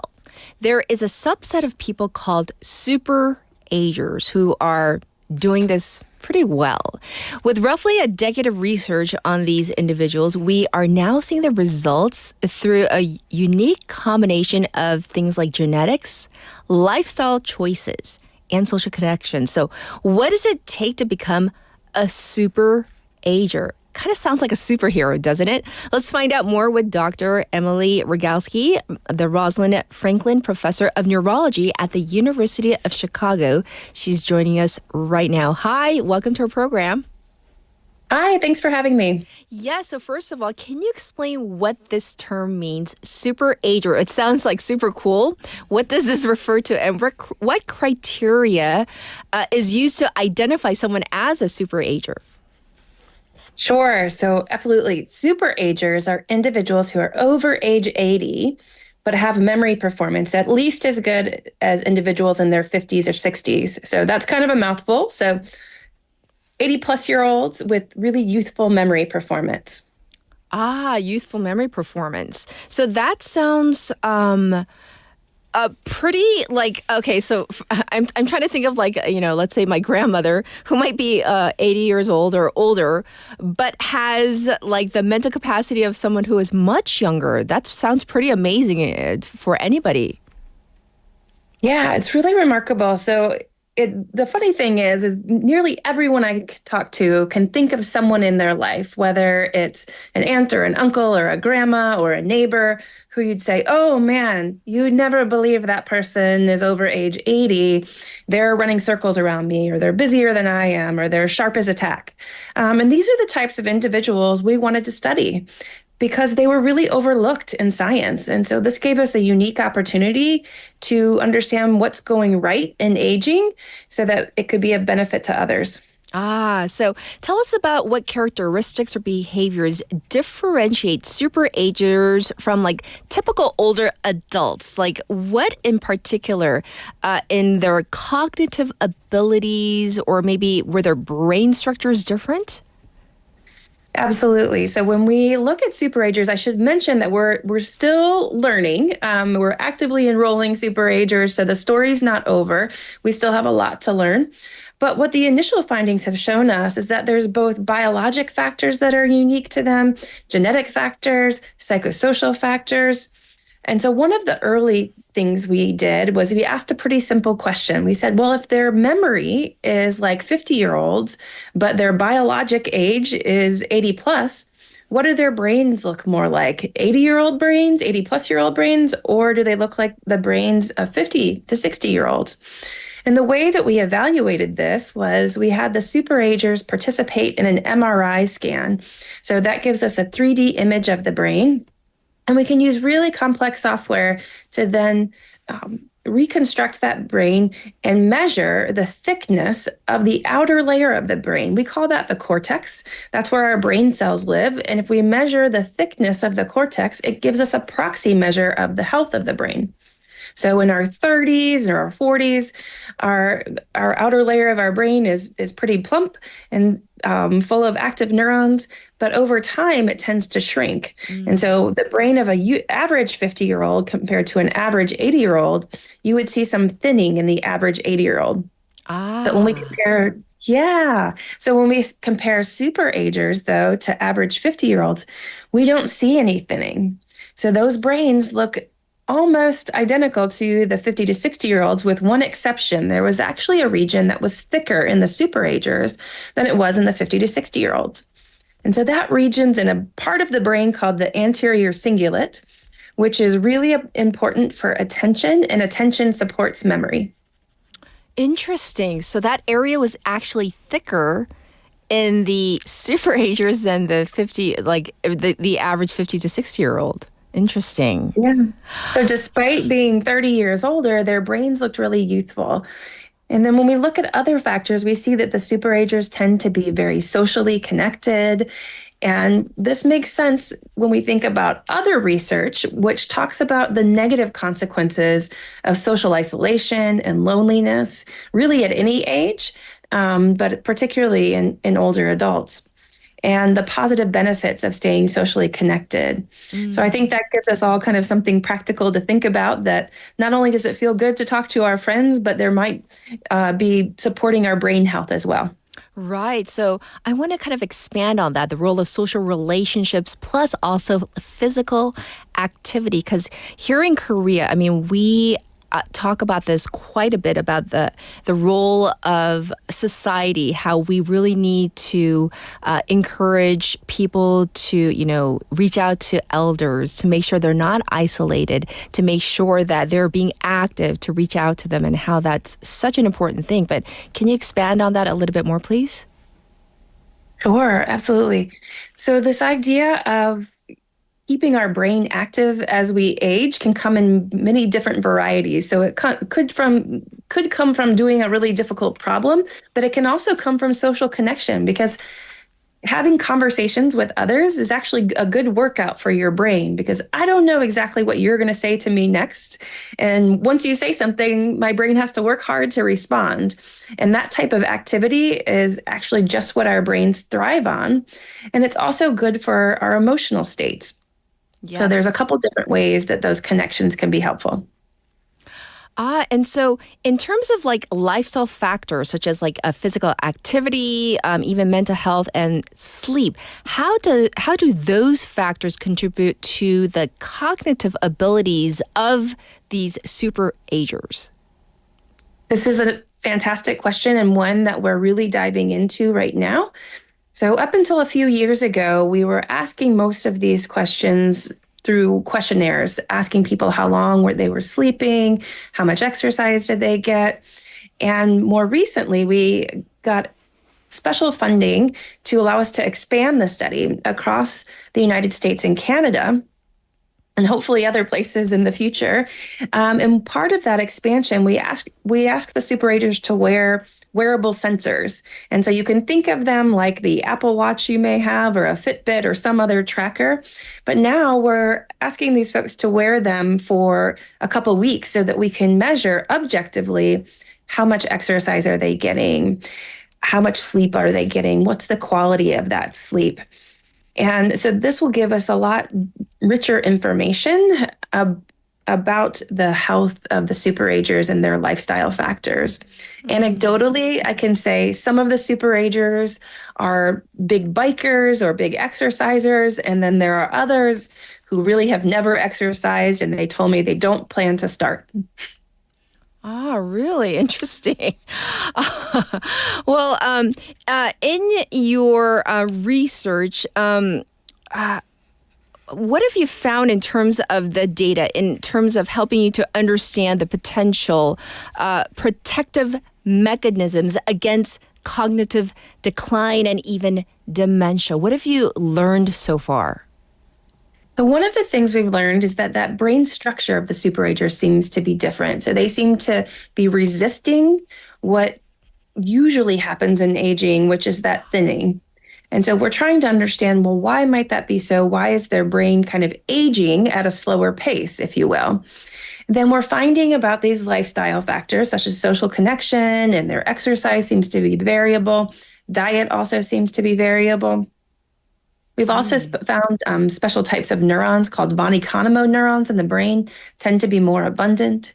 And we see that Superagers they don't have extraordinary risk for Alzheimer's disease. They have about the same as their average 80-plus-year-olds. However, they're likely to have additional genetic protective factors. And so that's another area that we're digging into now. And so the important part is this opportunity to really characterize and understand this specialized cohort that was really overlooked in research before. I'm curious now. So for those of us and our listeners out there who, may not be 80 yet, but who maybe want to become Superagers in the future, like, is there a point where, maybe we aren't exercising, on a regular basis, but we want to become Superagers, we want our brains to be healthy, and we want to have our brains be as healthy as long as possible? Is it too late to start, going down this path of being healthy and keeping our brains as healthy as possible as long as possible? Is there like a point where it's too late? I would definitely encourage you to start taking care of your brain health, just like you think about taking care of your physical health or your dietary health. So making those good decisions, being active, whether that's socially active or physically active, or challenging your brain in some other way. These are all great things to do. Being mindful of your diet is certainly also beneficial from the multitude of research studies that have come before us. So I think some of these are good adages, but I don't have a recipe of eat 10 blueberries and walk exactly this many steps. I think it's a little bit more complex than that, but I think some of these ideas of staying socially active and connected are things that people can think about pretty easily in their life and may have some major benefit. Certainly taking care of your sleep health is incredibly important. We're learning how important that is for clearance of waste from the brain and providing sustained attention and energy the following day. Right. Professor, I'm not sure if you can address this question, but we do have a listener who has a question. And if you can't answer it, that's fine. But whenever listeners ask, is it true that if you intake too much oxygen, let's say, taking in too much oxygen, let's say from, I guess too much cardio, might it kind of make you age too quickly? Is the question that he poses, like too much cardio, meaning too much oxygen to the brain, is that bad for brain health? Is the question he poses. Might you have an answer? Can you address that question? Is that incorrect information that he may have gotten from somewhere else? I do think it's important to kind of discuss your exercise routine with your doctor to make sure you understand where is your individual health, what might be safe for you, whether that's you're getting over a twisted ankle or maybe you have some advanced cardiac risk. And so understanding your personal profile and what level of exercise might be right for you. For some of our super-agers who might need a wheelchair or walker, they might be in exercise classes that are stretching from chairs, where others might have challenges with their knees. So pools might be, exercising in a swimming pool might be better for them.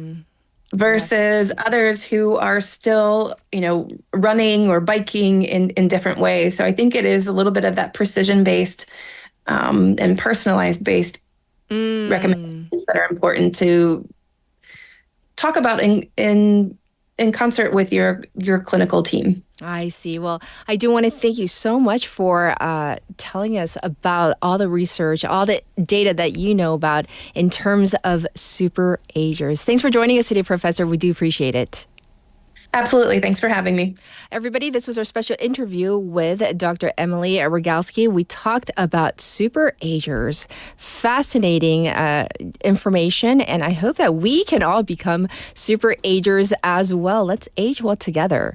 And yes, let's take a song break. So this is 단발머리 by 조영필.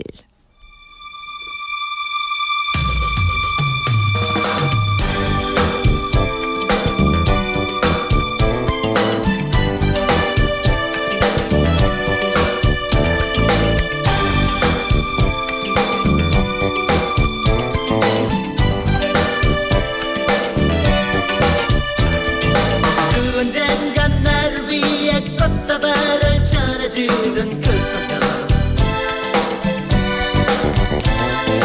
오늘따라 왜 이렇게 그 소녀가 보고 싶을까 비에 잦은 풀잎처럼 단발머리 곱게 빗은 그 소녀 반짝이는 눈망울이 내 마음에 되살아나네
Get your local up-to-date news from Korea and abroad right here on Morning Wave in Busan with Catherine.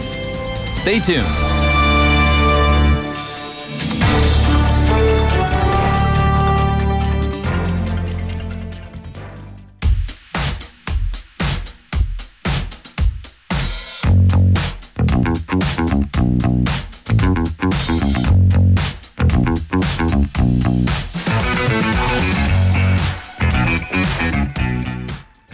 It's time for Vasana and Foreign Press Highlights. And look at Vasana trying to look all sad. I'm sad. Anyhow, he is here for Foreign Press Highlights. Yes, I am. Yes, I am. Sometimes here. So text here topic. in body. We're on a deserted island. Oh, yes. And we're giving you basic food and water. So we're giving you like water and biscuits. Yep. So what are you taking? 3 things. Okay. And you can't bring your wife. I can't bring my wife? Yes. Can't bring any other. Okay. No, I won't go there. You can't 3 bring things. No, okay. You can't bring her either. Okay.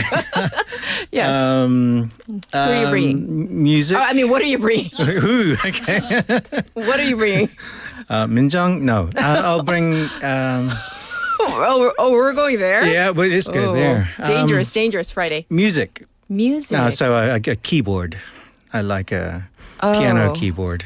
Not a typewriter keyboard, a piano keyboard. A piano keyboard? Yeah. So you're gonna be forcing us to listen to your music? I'm the only person on the island, am I not? No, we're all there. Like you, me, and all the waivers, we're sharing our stuff. So everybody from this office is there? Well, see, it was supposed to be a deserted island, Yeah, but then so- like Leslie and Drift Monkey and Tommy, we all started talking about we're sharing our items. So, okay, you're bringing your keyboard, so you're forcing us to listen to your music. This is a music. deserted island. I know. It's just me. Okay. But so it started off as You've a deserted expanded island, it. but now Okay, we're if there are sharing lots stuff. of people, if there are lots of people, Yes. then not just my keyboard. I'll bring my What are you DJ bringing? set. Your DJ Yeah, I'll bring set. a DJ set. Oh, what kind of music are you playing? Whatever people dance to. You got to play what the people want to EDM? listen to. EDM? Yes, sure. If that's what you're into. Oh, or what? Is it going to be like rock? Anything. Just dance music. Okay, as long as you can dance to it. I'm sure there's some rock music you can dance to. Sure. If there's going to be a big party, we need something to drink. But you said you're bringing food and drink. Just water. Just water. Okay, then drinks. Drinks? Yeah, I'll bring And then the drinks. last item. And then the last item would be a swimming pool. Because we're in a We're on desert. an island. There's water around. No, but it's salt water. So this is nice, All right. clean water All right. where you can shower. Oh, showers! I'll bring showers. Not fun. Nah, I guess not. Well, it was fun when you restricted my choices from the beginning. My goodness. 알았어요. Okay.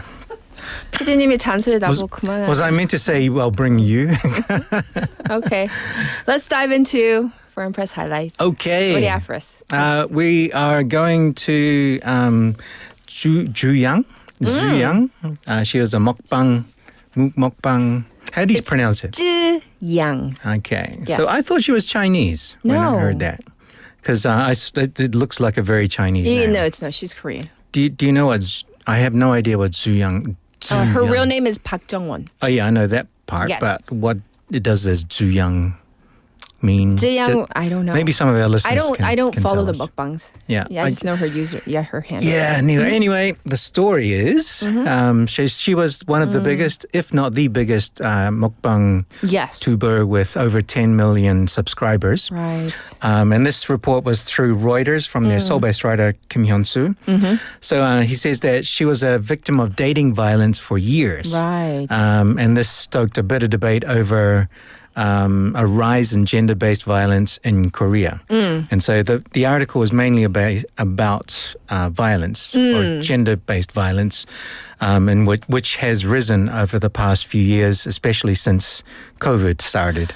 And the thing is, like, this was a huge story here domestically, and the fact that foreign press outlets are picking up the story. Yes. Right. But domestic violence is never okay. And, and I thought that's where the story ended. Right. But there is more to the story. But anyway, firstly, activists have called on lawmakers to strengthen punishment for domestic violence abusers and to protect the victims of domestic violence. So this is just the first part. The second part is that her boyfriend or ex-boyfriend or late ex-boyfriend was trying to extort money from her as well. So he had past pictures of her when he was a manager of an entertainment place. And he was he was extorting money from her, saying, if you don't pay me X amount of money, I will put these pictures on the internet, which obviously would then affect her money, her monetization, because you have to have a very clean image when you're on these websites. And so these photos of her did eventually get on the internet, and that's why she then went on the internet and said everything that happened to her. So not only had he hit her in the past and forced her to work at these places, which was the big thing, he forced her to work and then took the pictures. He was taking all her profits, or most of her profits, she was making from the channel. But in the end, and I was trying to find some news sources about this, but he committed suicide, and I don't know much more about that, but just that he's passed on. Just for news' sake, so these are, Allegedly. Yeah. We'll just, leave that there. That's her side of the story, but it looks to be true, but still allegedly. Yeah. So, he did commit suicide. That's her story, right? Yes, correct. But then... yes, but there's more. There's more. Oh, yes. I think the next part is what's worse. Yeah, I agree. I mean, I was like, this is that itself was terrible, but then afterwards, I think was the worst. Yes. Was so much worse. Yep. So those pictures of her, as I said, were uploaded by him. Yes. But he or somebody deleted them. Okay. Other people had found out about these photos. Uh-huh. And either they were handed them or they took a screen capture or something. They then did it all over again. They were extorting or trying to extort. They did extort money from her to keep those photos once again off the internet. So one was paid 55 million won and another was paid 3 million won to keep quiet, to not post these photos. Sure. So Zhu Young's legal rep said on Monday that if this is overlooked, there will be more victims. And I agree with her representative. There will be more victims like her. And I learned a new word on this, is cyber wrecker. Right. Yeah, I didn't know this word before I wrote this article. It's very unfortunate, the fact that these individuals, supposedly they've issued apologies. Yes. And most people, they are of the opinion that these supposed, I don't know if you want to call them celebrities or YouTube creators, that they have issued these apologies. I'm just repeating what people are saying. Yes. That because they've been caught, that the authorities are onto them, that they're being investigated, that these content creators, that their wallets are being hit, that their stream of income has been hit. So that's why they're apologizing. Not because they're really sorry. That's right. Is kind of the sentiment. It's, as I said before, if you are one of these people that are monetized. Yes. Sorry, I was monetized. Right. Then you have to keep a clean image. And if not, then your account will get cancelled. And these three people, their accounts were apparently cancelled from the channel. So, you've got to behave. And they're being investigated. Yeah, they're being investigated, but their accounts have been terminated.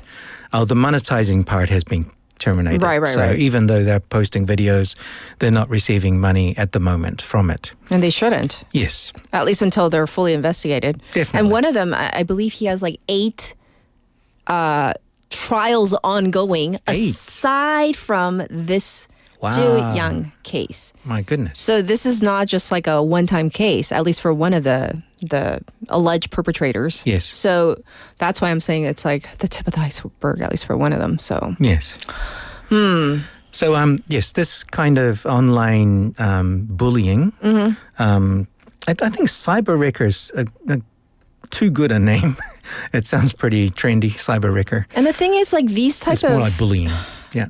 It is. I mean, it's really bullying in the worst way possible. Yes. Taking advantage of a person who has already been abused and bullied by someone she trusted and probably loved at one point in her life, right? Correct. Yeah. She was in a romantic relationship with, right? Yes. And kicking a person who's already down and out is like the worst type of person you can be. Anyhow, yes, this was a major story, once again picked up by Reuters and every other international outlet out there, probably. Yes. So I just wanted to kind of end, if we're near the end here. Yes. Like last week when we mentioned that the pandemic was a reason kids aren't into education. Yes. As much as it used to be. The pandemic now is a big reason monetization is a career choice. So what do you want to be? I want to be a content creator. So here on the radio is the boring old term writer. A writer. Of which Haley is an awesome one. But for the internet, it's content creator. Content creator. Yeah. But, for all the young people out there that are thinking still of becoming content creators, I hope that they can become, if they choose good ones, right? Not these kinds that we're hearing about where they are just trying to leech off other people and like blackmailing people and just, being just ugly people. Yep. Not those kinds. No. Good kinds. Creating good content. Stick to the rules. Yes. Be kind to humans. Absolutely. Well, sadly, I hear that this is your last week with us, at least for now, for this season. Yes, I'm taking a little break. Just a mini break. A mini break. Mini. Mini. Mini. But thanks for coming on air with us. We'll miss you for the time being, Vasana. Thank you.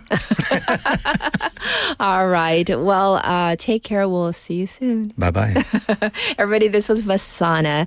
Well, thank you so much to all the waivers out there for joining us and supporting us in every which way possible. I appreciate every single one of you out there.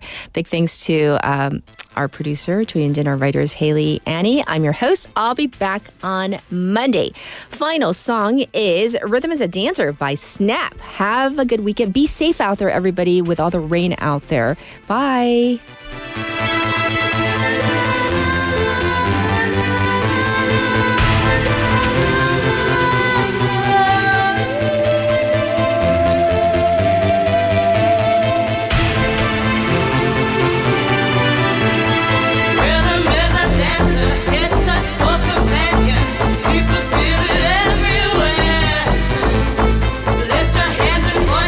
Free your mind and join us.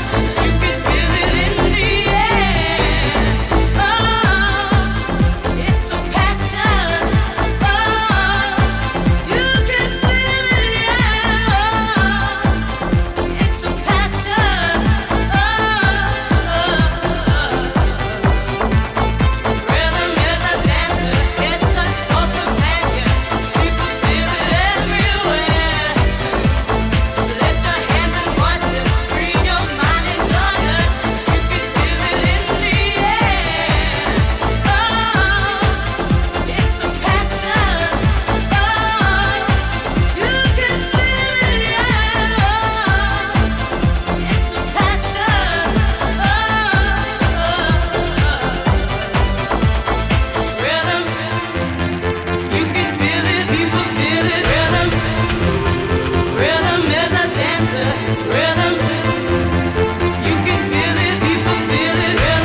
cancer when I say rhythm is a